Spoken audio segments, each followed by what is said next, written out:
Welcome back to this episode of Delayed Offside. Thank you by clicking, subscribing. Feel free to reach out to us on Twitter, Facebook, YouTube specifically, and at people's houses and things of that nature. And send your gifts to us to specifically Jerseys. Ryan Pilon. Jerseys mostly, or cash. I'll take cash. GIF, Baron. GIF. Yeah. I would take sponsorship too at this stage. That would help a lot. Absolutely. That'd be unbelievable. Manscaped. Sponsored by Zoom. It's always Manscaped. Exactly. Yeah, we should get sponsored by Zoom, and then we can have a 40-minute episode, more than a 40-minute episode. Yeah, exactly. All right. With the demise of Zoom Pro, let's start off with our Eastern Conference preview. And we're going to start with Canada's least acknowledged team, the Ottawa Senators. Adam, with your arrivals and departures, let us know how the Ottawa Senators have going. Well, our key departures for the Ottawa Senators are Connor Brown, Matt Murray, Philip Gustafson, Colin White, Chris Tierney, Adam Gaudette, Tyler Ennis. They blew it up, folks. They blew it up. I like Tyler Ennis, by the way. And then coming in, they've got some really nice moves that they made during the offseason, much like Calgary, and bringing in Claude Giroux, Alex DeBrincat, Cam Talbot. Those are some pretty big ones. Yeah. So the Ottawa Senators had a huge shift. Their owner passed away, I think, last season, at the end of last season, wasn't it? Like middle, maybe? Mid. Yeah. He passed away. And for the first time in a long time, this organization kind of seems like they were willing to go for something and make some moves here. They have some young forwards in Brady Tkachuk and Stützle. They brought in, like you said, a veteran leader in Giroux. What do we feel? Well, how are we feeling about the Ottawa Senators right now? Is this a team that is on the rise? Also, let's not forget DeBrincat. Yeah. So is this a team that's on the rise? Should we expect this team to really have taken huge steps this year, or is it still going to be a learning curve for these guys? Well, I think they're going to be on the upside of a learning curve for me. They've always been exciting to watch, with the arrivals of Tkachuk, Stützle, Norris, Batherson, Chabot. They're an exciting team to watch. Yeah, and they'll be even more deadly offensively with the additions of DeBrincat. DeBrincat's huge, right? 40 goal scorer, and then Claude Giroux will add some more offensive punch to that top six as well. So yeah, I think they're going to do better. I think actually they'll push. Well, wait, are you wanting us to actually give our predictions? You can say it now. You can say it whenever. Really. They'll push for a playoff spot. I don't think they're going to quite get there though. I think this team is still weak on defense. Chabot's a stud. They have some other young guys that will continue to develop and improve that defense, but it takes longer for defensemen to develop into studs. And so I don't think they're going to be there quite yet. And then Cam Talbot's injured to start the season, which doesn't help them as well. So I think they're going to fall a bit short, but they'll make it exciting. It's interesting you bring up Talbot because if you recall, he was not going to be traded. He was going to be part of a tandem with Marc-Andre Fleury. Ottawa had really kind of, once they'd moved Matt Murray, had kind of settled that Forsberg was going to be their guy, and he had a pretty good season with them last year, actually good numbers, anyways. And bringing a tandem that looked actually a lot more steady for this group, but already they're kind of dealing with some uncertainty there. So without him in there is a little bit of question marks around this team. But why should people have expectations that this team is moving forward? And at the same time, what does a successful season look like for these guys? Wow. I'm waiting for someone else to talk. I was waiting for Sanjay. Just murdered it. Yeah. Sanjay does this thing where he opens his mouth but doesn't speak. Where he's like, he's so mad. He's so mad that Tkachuk. I don't watch the Senators. I have no opinion. Brady Tkachuk's the Flames' #1 fan. Didn't you see the first round of the playoffs last year? He's a good guy. True. You're not wrong. You definitely. Yeah. I think with Ottawa, what defines a good season? I think pushing and being competitive for the whole season. It's easy to win games when you're already mathematically eliminated from the playoffs. Well, it's not easy, but it's easier because there's no pressure on you, right? Like, who cares? You win. So if they can do that through the whole year, can Talbot carry the load as a #1 goalie? We'll see. He hasn't done it for a while. And will they make the playoffs? I'm with Pilon. I think just on the outside, no, just because their division is so tough. I think the Sens fans have to temper their expectations. So I can't tell you how many tweets I saw from Senators fans saying that their offense is now better than the Leafs. And that's just sibling rivalry, right? You know, they're going to beat the Leafs in the playoffs and all this types of stuff. And you know, I think they just need to temper expectations a bit. Like I saw some projections, like Stützle is going to put up like 95 points this year. I think he had like 63 last year or something close to that.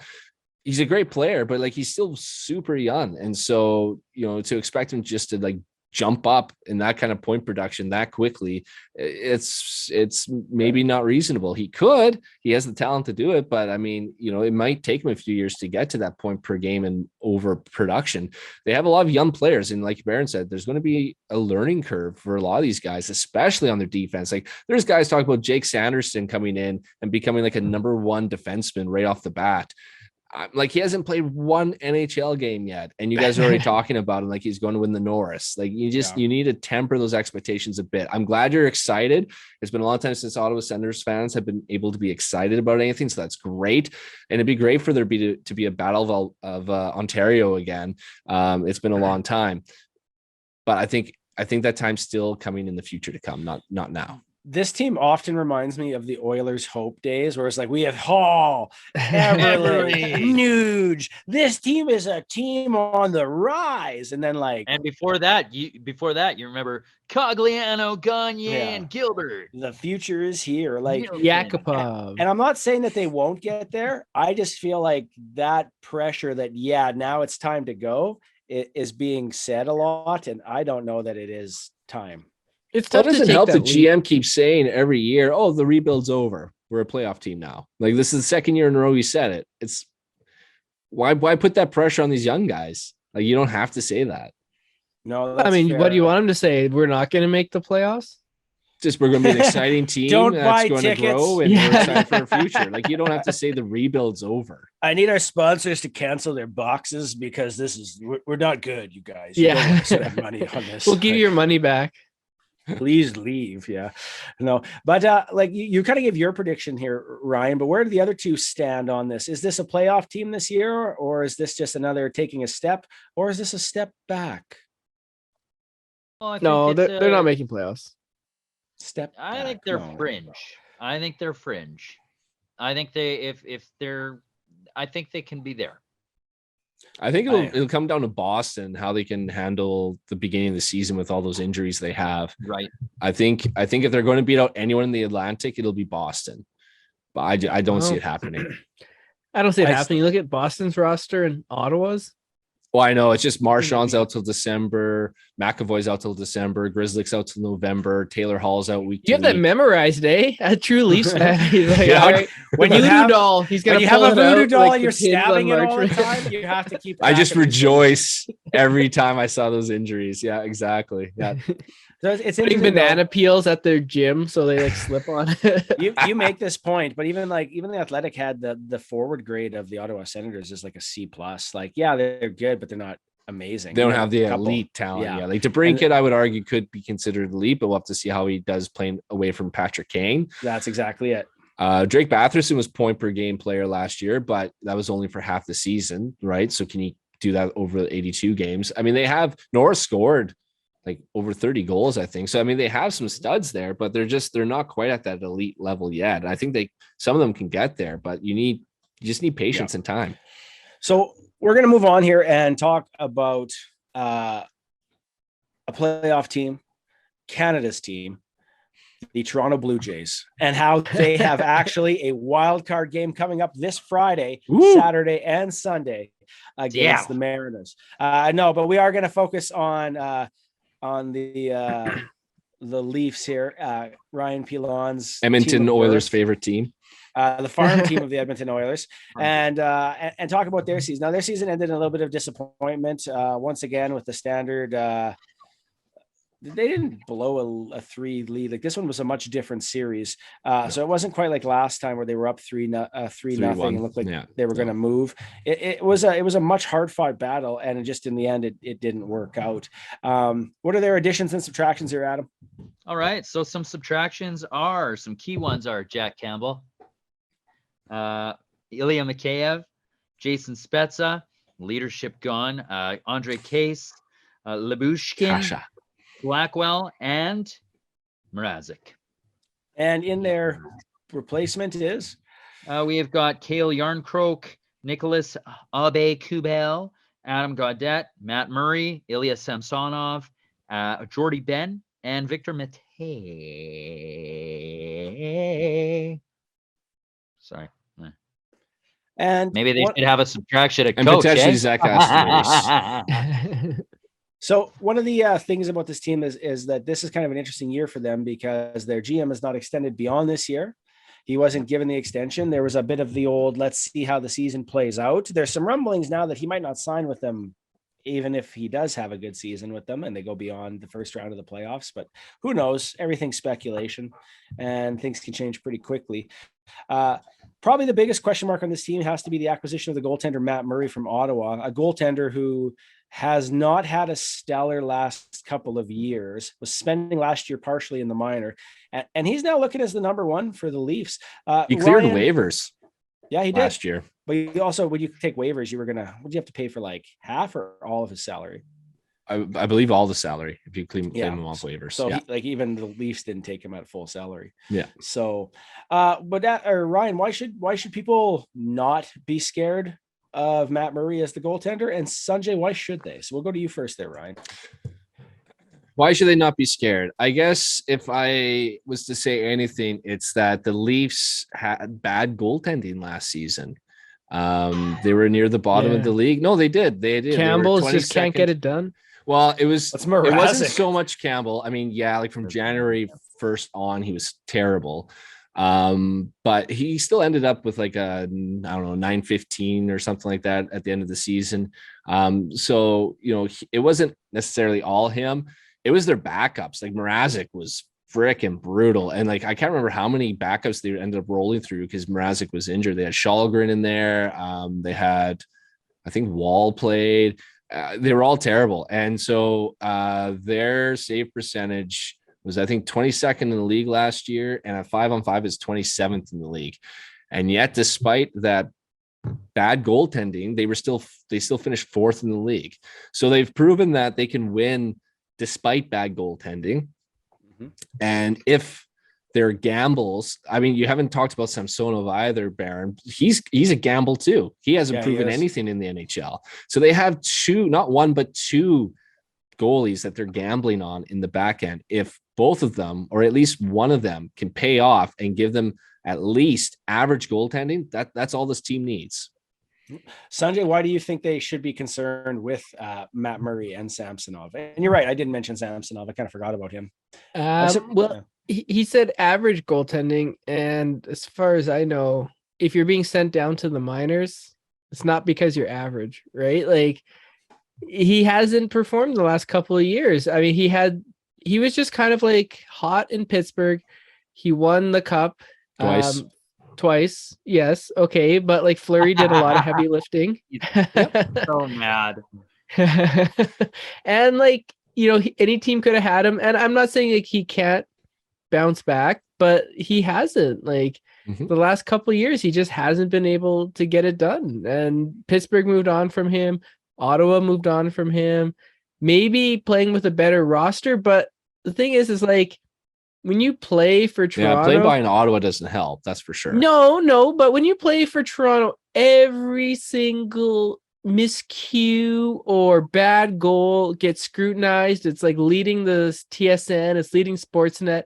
If he has one bad game, TSN, Sportsnet, they're going to be like, breaking news. Like, let's go down to the Matt Murray, solo cam and see what happened. And, it's just way tougher playing in Toronto. Murray's jock out of place. Is there a fight in the locker room? Will Austin Matthews sign long term, or does Murray gate the breaking point?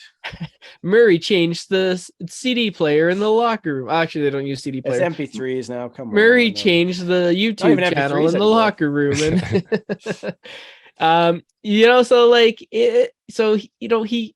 Is he going to handle the pressure? Playing in Toronto is a tough market, and it's broken a lot of good players, and they moved elsewhere and had success. So, I'm rooting for the guy. I hope he does well, but it's a tough hill to climb. Adam, the Toronto Maple Leafs are predicted to be very high, and well-performed team this year. What is it about this team that you think makes them so elite or stand out as to be an elite team? Oh, it's the goal scoring prowess of Austin Matthews and the playmaking abilities of Mitch Marner. And not to be outshined by the play of a steady William Nylander throughout as well. They've got a really good core. They've got Morgan Riley, who's been a great offensive defenseman, not so hot, a little slower on the defensive side. They've got a steady defense. My big question mark is goaltending this year, but they're pretty steady, especially through those first two lines, completely solid.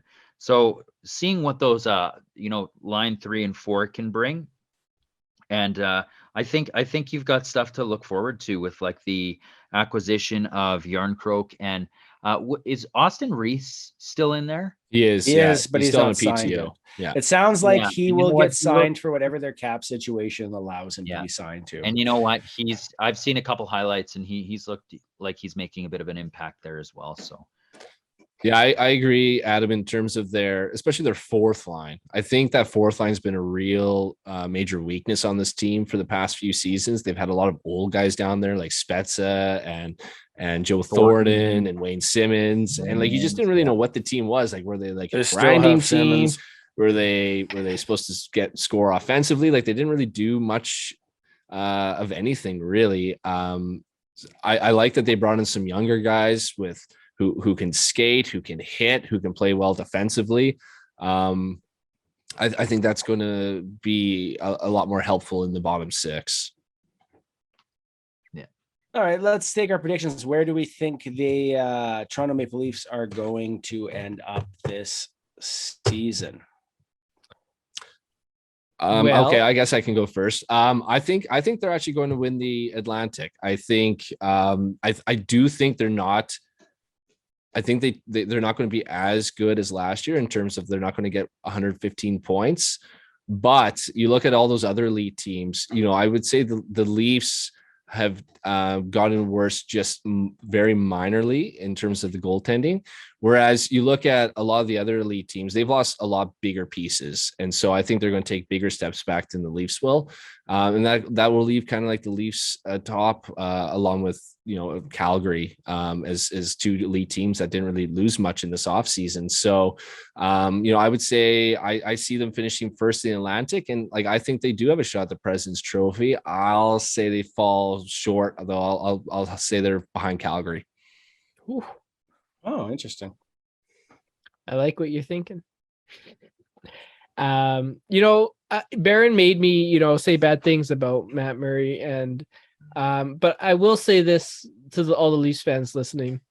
I feel like, if they just get past the first round, they could probably go all the way. It's just that, one barrier that's just knocking them down, and then if they just pass it, they'll just go downhill and sweep round 2 because the monkey will be off their back. But I think Toronto is making the playoffs for sure. I think they'll win their division, and I think they're gonna win a round. You heard it here first. They're winning. I love you, Sanjay. They're winning a playoff round, and if they don't win a playoff round, I don't know. We'll have to come up with something that I'll have to do, but I think I'm pretty confident that they're going to win a playoff round. If they don't win, I don't know. I'll if they don't win a playoff round, at some point they would have to just get 10 minutes of you going. If they win a round, if they win a round, pick something. We got. I don't know, man. We'll come up with something, but we'll come up with something later. But yeah, they're winning a round. They're winning. I have them sitting second in their division. Why? I just wanted to see some faces on here. Scrunch. It's still not bad. I see them. I think it's still going to be tight for that division. I think they're gonna fall second there. I think they're gonna win a round. Oh, that's tough. It seems like they're having such a hard time cracking that egg. They looked much better this playoff, though. More confident. Yeah. Marner was rolling.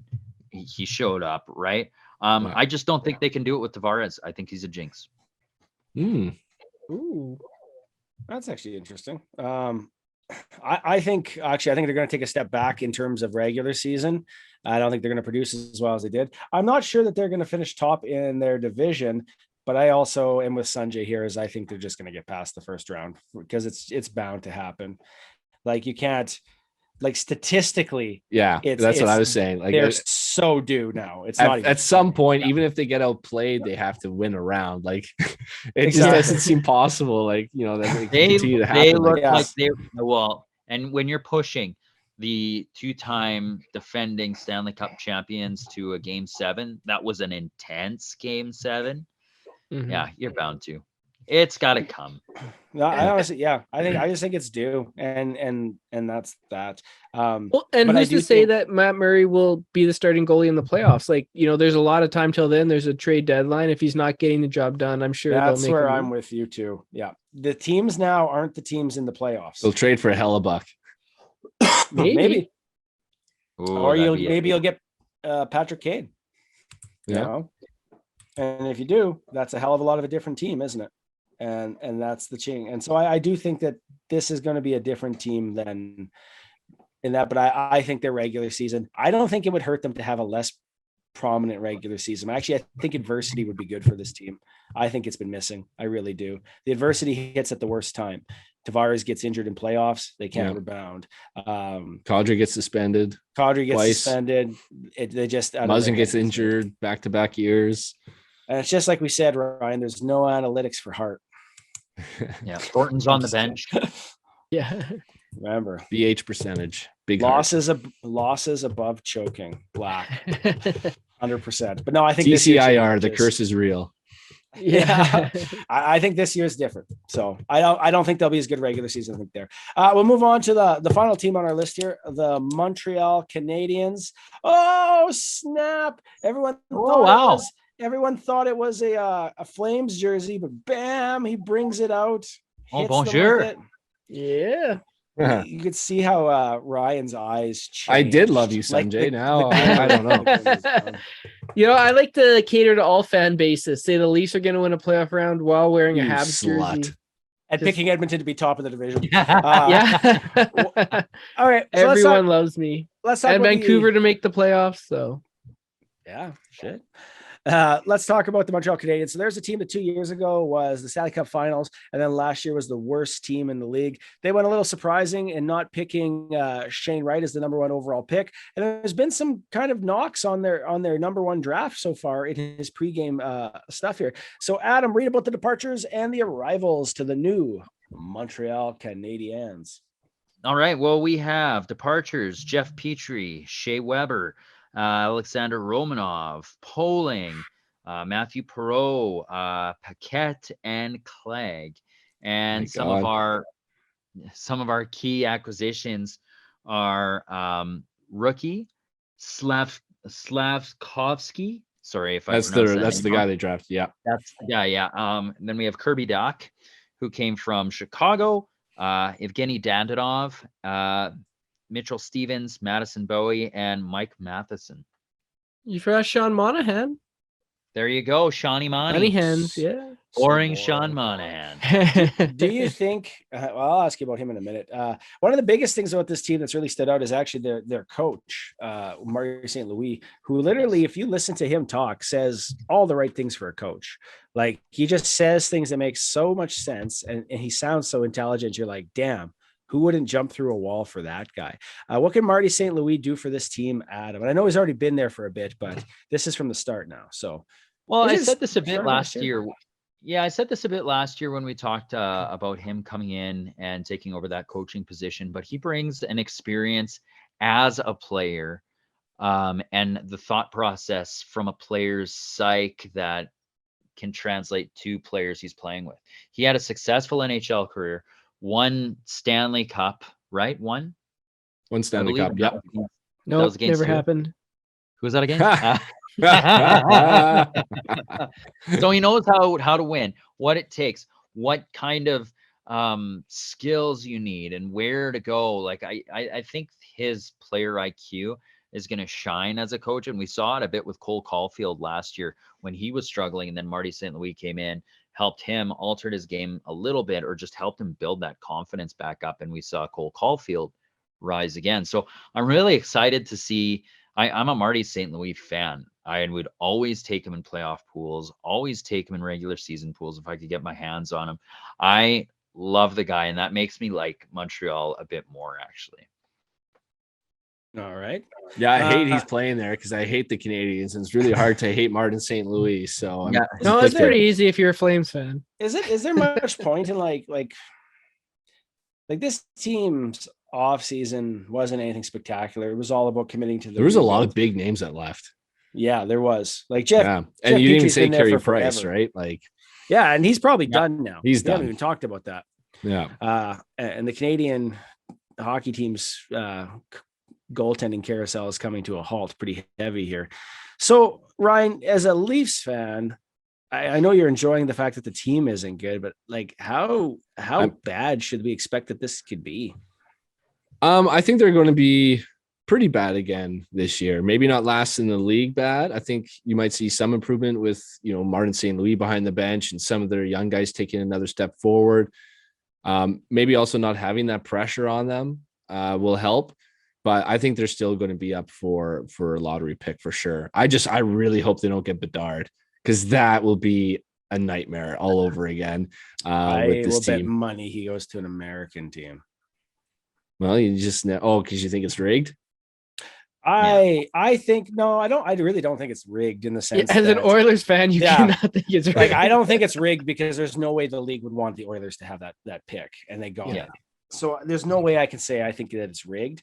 What I think is that if you look, I think the two worst teams are actually American teams. So I think there's a higher chance of it. Oh yeah, there'll be a better chance, I think, for sure. He'll be a Coyote or a Blackhawk. I bet you he'll be a Blackhawk. That's my guess. I think there's still, they'll still be a lottery team, so they'll still have a chance at Bedard, and that would really suck if they got him, because I don't want to have Bedard in our. If they get a top 2 pick, they are going to have a good player either way, because it's a stacked draft. Yeah. And there was earlier debate that Bedard, I can't remember the other guy's name, could potentially flip flop, and now it's just solidified that it's Bedard. Oh yeah, like Bedard's going to be another generational player, I bet you. Like, I'm actually we're kind of going off track here, but I'm kind of looking forward to the whole Connor versus Connor debate in years to come, but that'll be for future years. And I hope it's not with Montreal, because that would be terrible.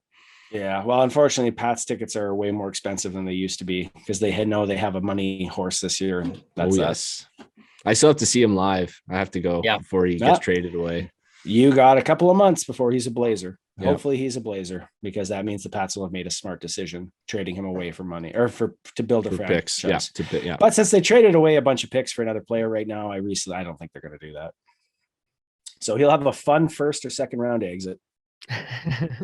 I'm serious. I think 100% that team. They're just going to keep him. Oh, they want him drafted as a Pat, but it's like you could have if you sell him, you're set for years. You look at how well the Wheat Kings did off Braden Shen. For years, they were like one of the best. Braden Shen was a Wheat King? I thought he was a Blade. No, I'm thinking. Yeah, no, wasn't Braden Shen a Blade? Where he got traded to. Oh, okay. And the Wheat Kings reaped the benefit of it, and the Blades were awful for years. That's what I'm saying. Yeah. And they were out in the first round, I think. Yeah. Well, the Raiders did the same thing with Leon Draisaitl and Josh Morrissey, right? So yeah, and then the team they built won the Western Final and went to the Memorial Cup and lost. Yeah. This is the WHL segment of Delayed Offside. It is. And if you're really a fan, Sanjay, you would pay attention to junior hockey or hockey. That's how much we care about the Montreal Canadiens. We'd rather We've been WHL. We've been scouting players at different organizations, and that's just how it goes, Like we all. Yeah, maybe I should go to a Hitman game once in a while then. I think you'd like it. It's actually a lot more fun than you think. And it's better hockey than people give it credit for. Then you might run into Bret Hart. True. You might. Is he actually go to those games? Into Bret Hart ever? I saw him at a Flames game once, and I got his autograph once at a Safeway. Yeah, he was doing like a signing. Him and Owen. It was pretty sweet. You and your brothers loved them so much. The Harts are royalty in Canada, man. I went to the wrestling event in Regina here, and I was pretty pumped. Natty Neidhart came on out. Oh, nice. Yep. keeping on the legacy. It's good to see. So Adam, what's new with you? This has been the WHL and wrestling podcast. So, essentially the same sport. As long as I can talk about anything other than the Montreal Canadiens. Yeah. Well, what if the Habs finish above the Leafs this year? Oh God, Ryan, you'll eat your hat. You'll eat your hat, right? Like you'll eat that hat if the Habs. I will eat it with ketchup. Okay, well, okay. Are we saying like regular season or playoffs too, or just either? Oh, regular season, because I never have season? faith in my team in the playoffs now. So smart. All right, man. come on, Habs. Sean Monahan, bring back that magic, baby. Do you think Sean Monahan's going to rebound here, Sanjay, or is he done? I want him to, but the injuries are just so severe. Like he's had 3 hip surgeries in the last 2 years, like wrist surgery. The guy is like, he put it all on his line for the Flames, and Flames fans respect that. Like when he comes back to Calgary, he'll probably get a standing ovation. He'll probably be cheered as opposed to the other 2 that left. Like he's well regarded with Flames fans, and we're all cheering for him. I hope he hits 30 goals again. He didn't just try a good guy that gave it all, but injuries took away his ability to play the game, unfortunately. And I would love to see him do it again, but I don't think it's going to happen. I think maybe he gets traded at the deadline. Montreal will, package him and he could play like power play minutes and 4th line minutes for a playoff team. But I hope so. But unfortunately, I don't see it. Well, we didn't talk about this player at all in our Western preview, but Pierre-Luc Dubois is long rumored to be connected to the Montreal Canadiens. The rumor was he showed up at the draft hoping he was going to get traded to Montreal. Whether that's true or not, I don't know. Pierre-Luc Dubois. But honestly, like, is there any point in them trading for him or just waiting until he's a free agent? Sorry. No, it's fine. Is there any point in them trading for him, or should they just wait it out and let him come? Wait it out. Yeah, wait it out. There's no point in giving up assets at this point. You need the assets to build a contender in the years to come. No. If anything, that would benefit Winnipeg.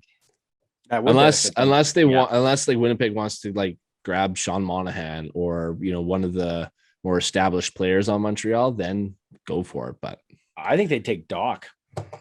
But Kirby Doc's young too. Like he's a guy that you can have as part of that young core. True, but that didn't stop Chicago from getting rid of him. No, it didn't. Chicago really just confuses me overall.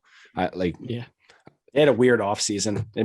They never make any sense with the things they do. Bringing in Seth Jones last offseason, that really turned out well, right? And then now they're unloading young guys like the Brinket and Kirby Doc. I'm just like, the guys that brought in Fleury and Seth Jones were gone very quickly after that. Right? I don't think they were brought in that, right? No, they were brought in. The guys who brought them in were the same guys that left for the Kyle Beach stuff. Yeah. And that's what I mean. So the new management, you didn't. I see what you're saying. But I think people can make the connection. Like, why would these guys do that and then suck this year?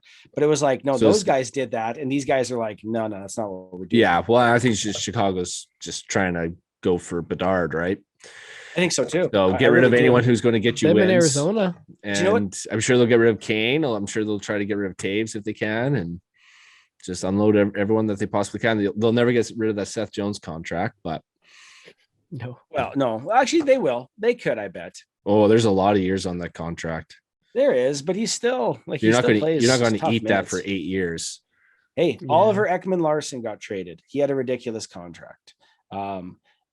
Stupid contracts get traded all the time. Yeah, that's Lucic true. Got traded. Yeah, you know what? You guys have convinced me. Yeah, they're going to. No, I'm serious. Like I think. Well, a lot of like old school hockey guys still love Seth Jones, like the eye test, right? The people think he passes the eye test with flying colors. Yeah, that's the thing. He was a 4th overall pick.